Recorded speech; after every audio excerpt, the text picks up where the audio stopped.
ఏదో ఒకటి చెయ్యి. ఇక ఈ బోర వదలడం నా వల్ల కాదు. మీరు ఇలా బూర ఊదినంత సేపు మేము డాన్స్ చేస్తూ ఉంటాం. ఒకవేళ సంగీతం ఆగిపోతే మీ ఇద్దరిని చితక బాధేస్తాము. ఆ తర్వాత మీరు మందులు వాడినా తగ్గదు, అంతే. మమ్మల్ని కలవద్దు, నేను వాయిస్తాను.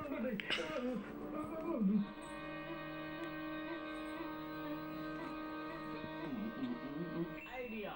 మోటు నువ్వు బోర ఊదుతూనే ఉండు, ఆపొద్దు. నేను వెళ్ళి ఇప్పుడే వస్తాను.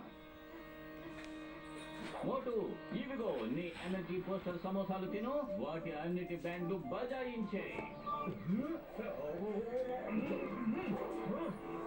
ఇప్పుడు మీరు డాన్స్ చేయాలని చాలా ఆశగా ఉన్నారు కదూ. ఇదిగో నేను వాయించేదాకా మీరు అలా డాన్స్ చేస్తూనే ఉండాలి.